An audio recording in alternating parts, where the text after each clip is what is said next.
sou Nay Carvalho. Estamos realizando um projeto acadêmico para a Faculdade Boa Viagem, para a disciplina de Ambientes Cenográficos, e hoje vamos entrevistar Java Araújo. Fale um pouco sobre a sua formação acadêmica e a sua área profissional. Bom, com cenografia, com teatro, comecei a trabalhar há muito tempo. Eu comecei como ator, que é um primeiro contato com teatro. Eu trabalho do ator mesmo. Comecei com teatro popular, comecei no teatro de igreja. Do teatro de igreja eu comecei a trabalhar com teatro de rua. Com teatro de rua eu fui para o teatro convencional, sempre trabalhando inicialmente como ator. E aí nesse processo eu fui descobrindo outras nuances que o teatro poderia me dar. Eu não me sentia muito confortável no papel de ator, sempre me achei péssimo ator. Mas sempre, minha vida toda, eu trabalhei com artes plásticas, com desenho, com papel machê, sempre me interessei por trabalhos manuais, coisas do tipo. Eu desenho desde adolescente, criança. Então eu senti uma dificuldade em exercer o papel de ator, por ser muito tímido e porque eu não gostava muito dessa prática, mas ao mesmo tempo eu fui descobrindo uma coisa muito legal no teatro, que foi a cenografia, que foi o figurino, que foi esse colorido que eu podia agregar o meu trabalho ao trabalho com teatro. Não, assim, mesmo pelo fato de eu não gostar, de eu não me sentir à vontade sendo ator, mas eu não precisei deixar de fazer teatro, porque eu comecei a descobrir uma nuance que me deu bons frutos, que foi esse trabalho com cenografia e com figurino. Ou seja, eu podia aliar meu trabalho como artista plástico ao teatro. E aí eu comecei a desenvolver vários cenários, inicialmente para teatro infantil e depois para teatro adulto. Aí fui descobrindo todas essas malandragens no dia a dia de fazer um cenário, Fui me profissionalizando, fui buscando uma técnica, fui lendo bastante, Aqui tem uma dificuldade de formação com esse contato, com esse foco que é o teatral, mas através de leituras, de livros, de oficinas, de pessoas de fora que vinham para cá, a gente foi se reciclando, vai se reciclando, e aí fui construindo o meu trabalho profissionalmente como cenógrafo aqui na cidade. Em relação à tua formação acadêmica? É bem curioso, porque na verdade eu sou formado em psicologia. Sou psicólogo e estou concluindo agora design gráfico, que é uma paixão minha. Sempre gostei de trabalhar com papel, com desenho, e com design. Trabalhava já há bastante tempo, mas agora eu resolvi me institucionalizar enquanto designer. Então minha formação é em psicologia. Nunca me interessou em fazer artes cênicas, nunca tive esse interesse, mas sempre tive muita paixão pelo teatro. Então eu não tenho uma formação acadêmica em artes cênicas, ou uma formação mais específica em cenografia. Minha formação acadêmica é em psicologia, agora em design gráfico, e de formação com a cenografia foi se dando através do meu dia a dia, da minha experiência mesmo, da prática. Bem autodidata. Isso. Por que tu escolhesse essa área de cenografia? Foi já com essa influência das artes cênicas no teu ambiente? Como eu havia falado antes, eu comecei como ator, mas eu não me sentia à vontade nessa área mesmo. Não tinha talento para aquilo, Mas eu gostava muito de teatro e já desenhava bastante. E um amigo meu, vendo essa minha aptidão para o desenho, eu participava de um mesmo grupo, só que ele era diretor de outros grupos, ele tinha outras produções, e nesse vai e vem ele me chamou para fazer um cenário. Foi basicamente meu primeiro contato no interior, não lembro, sempre confundo, Belo Jardim ou Bom Jardim, mas foi uma dessas duas cidades. Ele me chamou para fazer um cenário de Luiz Marinho. Eu fiz o cenário e fiz o figurino. Só que já faz muito tempo, e a partir desse primeiro trabalho paramos mais. Foram várias outras parcerias, e aí comecei a trabalhar para outros grupos, outros espetáculos, tanto no infantil quanto o adulto. Então, eu não perdi esse link com o teatro, mas agreguei um talento que eu já tinha ao teatro, né? Então, quais os tipos de trabalho que tu já executasse, além dessa linha infantil que iniciou? Eu já fiz espetáculo para dança, e bastante teatro adulto, teatro infantil e teatro adulto, né? Gira muito em torno dessa linha de teatro. Fiz pouco para dança, muito mais para teatro. Qual a técnica que tu utilizas quando tu faz a cenografia? Tu pensa em relação à elaboração do projeto, tu executa alguma maquete, faz todo um trabalho ou é mais no tato, no sensitivo? Não, existe toda uma metodologia que é de fato o primeiro contato com o texto teatral, né, com os atores, é um encontro em que você vai para a leitura da peça, que a gente chama leitura branca, que é uma leitura ainda sem interpretação, né? Você vai pesquisar quem é o autor, tem diretores que já têm uma linha de montagem, ou seja, uma linha de direção, uma característica própria de dirigir. Então isso é importante você saber quem são os atores, qual é a linha que o diretor vai tomar para a peça. Então são uma espécie de pré-produção para que o cenário comece a ser criado, né? E claro, no papel, fazendo vários rabiscos, e aí você vai buscando outros profissionais que vão conseguir executar esse teu trabalho, né? Porque uma coisa é você desenhar, você criar, você projetar, e outra coisa é a execução, né?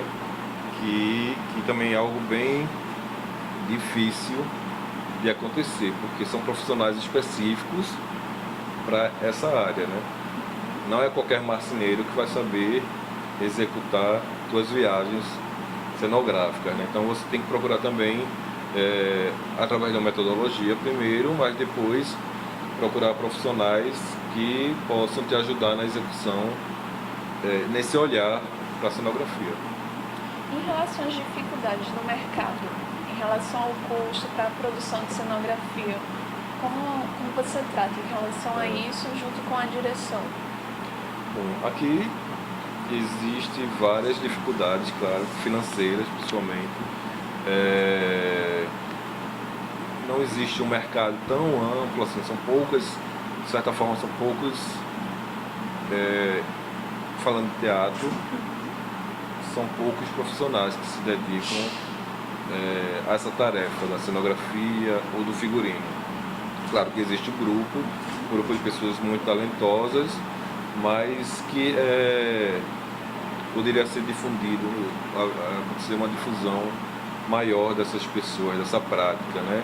Até porque, como não temos uma formação específica, então a gente fica muitas vezes esperando uma oficina, mas claro, através da leitura de um livro, buscando uma técnica. Então existe muita dificuldade financeira para a execução, e existe uma dificuldade, digamos, de serviço, né? São poucas, é um grupo menor, né, que se destina a fazer. Além das próprias relações do teatro, é complicado porque é uma arte também, tem uma arte de relação humana. Então tem também toda a dificuldade de você conseguir dialogar com atores, muitas vezes com diretores também. Ceder um pouco da tua ideia e criar esse diálogo, essa ponte com direção, produção, elenco, cenografia, figurino.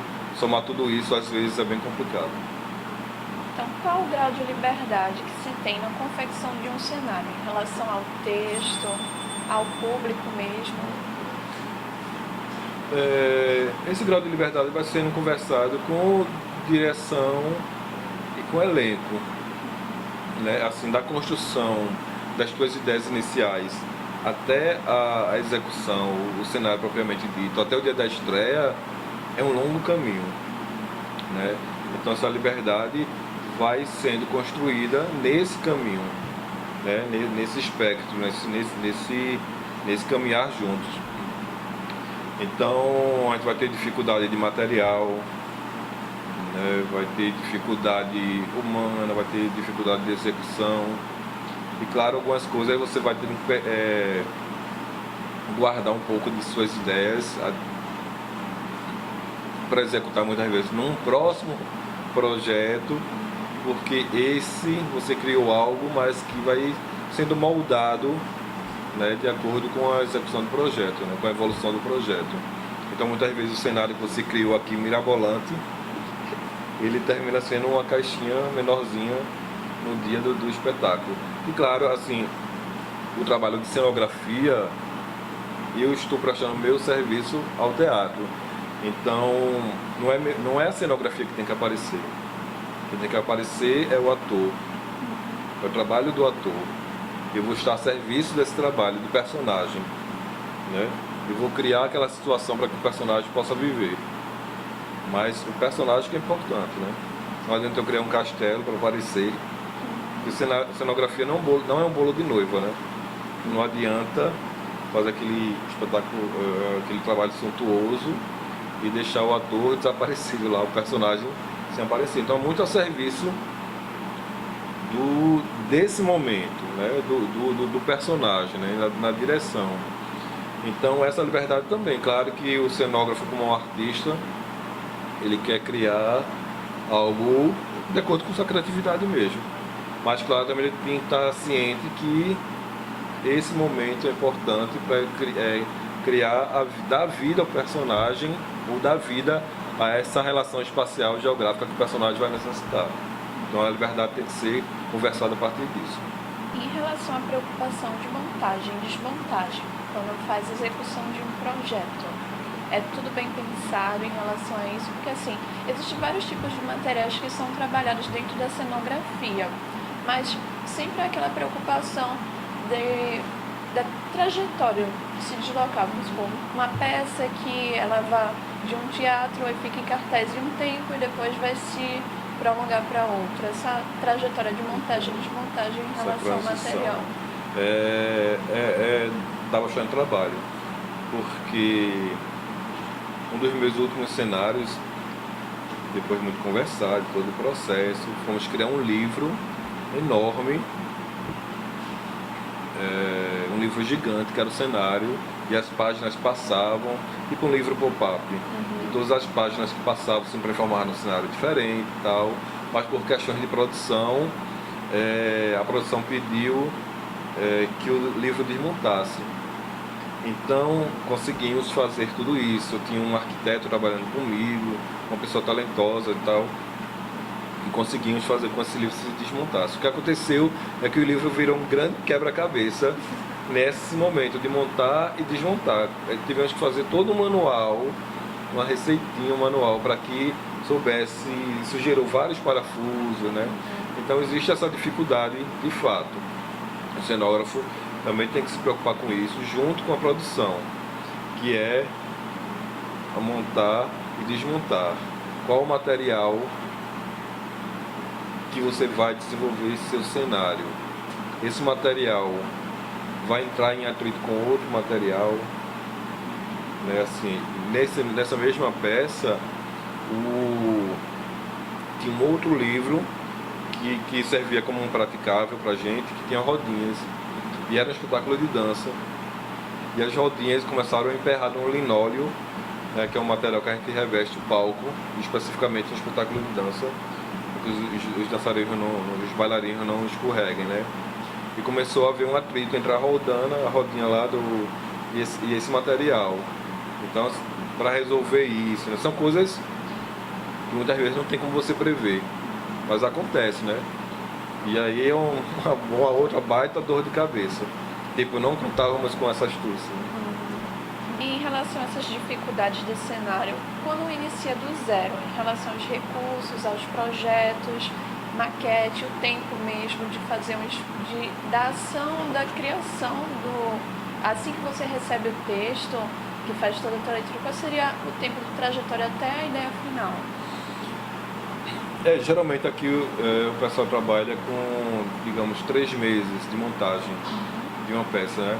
infelizmente nem sempre o cenógrafo, o figurinista, o designer é chamado, isso é importante, mas chamado de imediato. É importante que ele participe desde o início desse núcleo, da criação dessa ideia. Ele vai acompanhando todas as etapas, tudo que vai acontecendo, mas nem sempre isso acontece, né? Então, geralmente isso acontece, o tempo de uma montagem dura 3 meses, e assim falando de teatro, muitas vezes dura mais tempo ainda, e a montagem propriamente dita só dura 1 mês, digamos, né? Tem toda uma dificuldade também de logística, de se manter nos teatros, né? De bilheteria, os teatros são pagos, são limitados, né? Teatro aqui na cidade é algo para quem gosta mesmo, né? Existe todo um trabalho muito grande de produção por trás da cortina, digamos. Então, é caro, mas também você pode resolver com recursos, com sua criatividade, né? Você pode muito bem trabalhar com caixa de papelão, né? E dependendo do tratamento que você vá aplicar essa caixa de papelão, ela vai dar um efeito muito bonito. Muito bonito. Então é um trabalho também feito com bastante criatividade, com bastante profissionalismo, claro, é bom buscar profissionais, como eu tinha falado anteriormente, mas que você também pode resolver com recursos simples. É aquilo que eu falei, o que é que a peça está pedindo?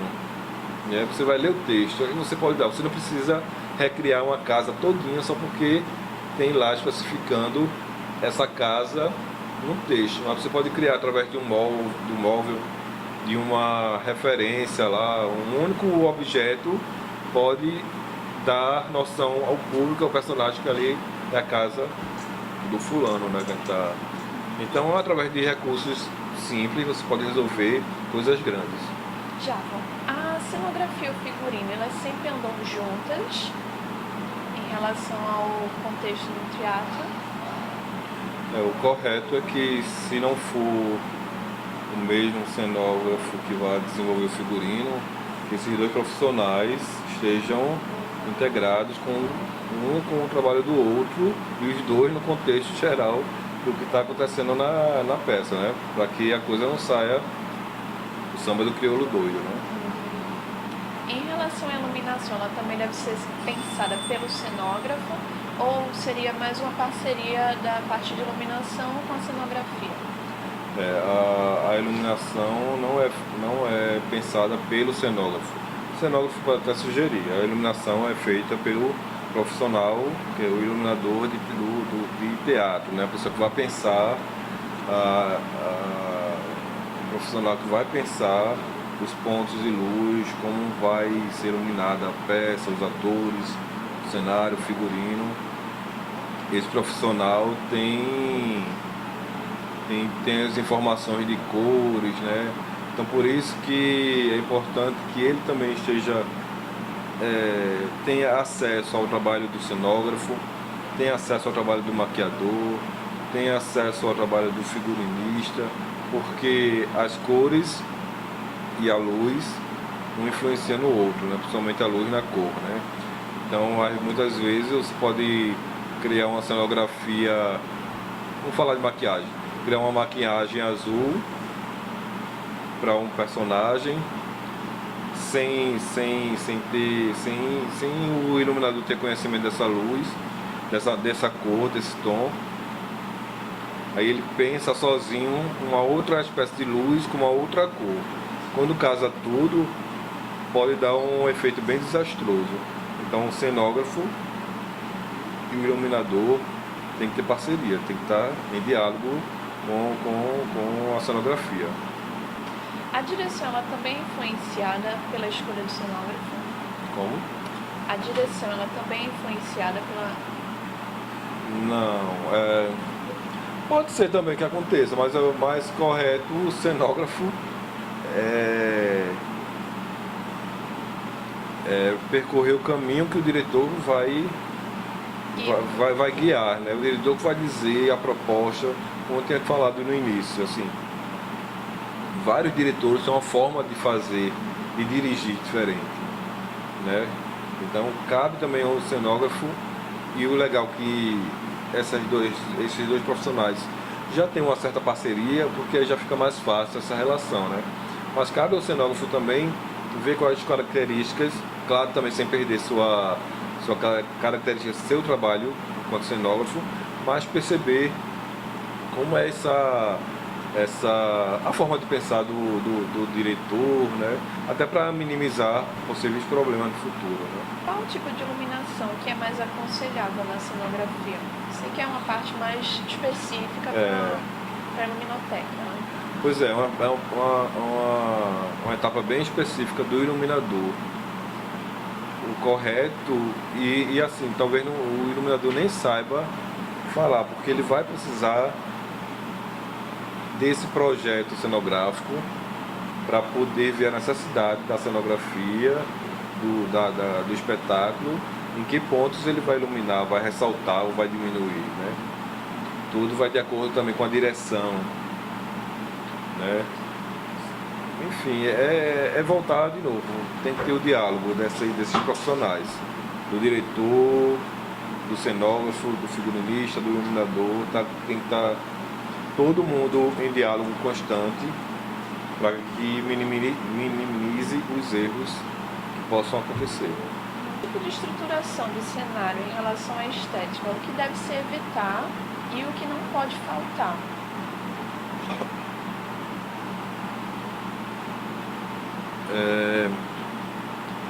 Eu acho que o que não pode faltar, mesmo a gente está falando de partes concretas, mas é o desejo de fazer, a vontade de fazer, colocar um pouquinho do teu coração ali no projeto, né? Porque vai faltar muita coisa.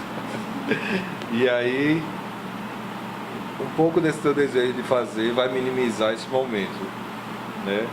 Mas claro, um projeto, desde o início, um profissional experiente já vai sabendo qual material vai ser melhor para aquele momento, para aquele evento. Qual material vai funcionar, se vai ser madeira, se vai ser isopor, se vai ser tecido, se vai ser papelão. Um profissional experiente já vai criando o cenário, já vai pensando o cenário, pensando também nessa casadinha com material, né? E claro, testando.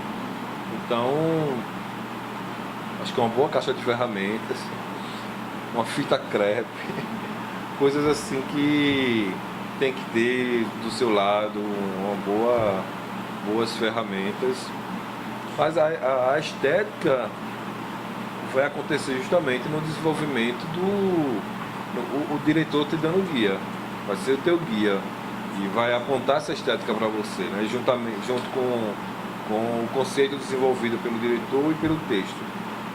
Quando você lê o texto, já tem uma certa estética ali, né? Nas entrelinhas, né? Você vai descobrindo, vai puxando o que tem nas entrelinhas para ficar presente na tua cenografia, no espetáculo, né? Em relação ao mercado de trabalho, a área de cenografia, ela chega a atingir o objetivo? Ou você acha que ela ainda tem um certo trato a ser lapidado? Aqui, o trabalho de cenógrafo é um trabalho que pode ser desenvolvido muito além do teatro, né? Desenvolvido no cinema, no espetáculo de dança, no circo, em vitrines de lojas, né? Direção de arte, né? Em eventos. Então aqui ainda é muito, eu acho que é muito assim, o profissional de teatro não trabalha com cinema, o profissional de cinema não trabalha com outros tipos de evento. Quem trabalha para evento não sabe fazer cenografia teatral, então às vezes falta essa pessoa que seja mais dinâmica, que tenha essa dinâmica, né, no seu dia a dia. E claro que existem essas pessoas aqui também, mas o que se vê são pessoas que trabalham muito no seu nicho próprio de trabalho, né? Para finalizar a nossa entrevista, qual a dica que você daria para quem está iniciando uma carreira ou se especializando na área de cenografia? Ir muito para teatro, muito para teatro. É uma principal coisa. Para quem quer trabalhar com cenografia, voltar para artes cênicas, né? Assistir muita peça, assim que puder, frequentar bastante teatro. Existem vários espaços, existe o espaço de teatro que a gente vê o teatro propriamente dito, né? mas você pode fazer teatro na rua, é uma outra cenografia, pode fazer teatro dentro de uma casa, é uma outra cenografia, né? Então são os desafios que aparecem na profissão, mas quem quer se aventurar é ler, é participar de oficinas, é se reciclar, é procurar ver muita peça, muito filme, muitas referências e ir adiante, ir em frente. É assim que a gente vai construindo isso. Jaco, eu quero agradecer pela sua participação na entrevista e dizer que foi muito complementar em relação à disciplina que a gente está fazendo na faculdade, que é de ambientes cenográficos. Então, desde já agradeço e a toda a colaboração dos demais. Por favor, filme aí a direção e a gente finaliza por hoje. É só. Olá, eu sou Naí Carvalho, estamos gravando um vídeo em relação à produção acadêmica para a Faculdade de Boa Viagem. Travei. E hoje vamos entrevistar Java Araújo.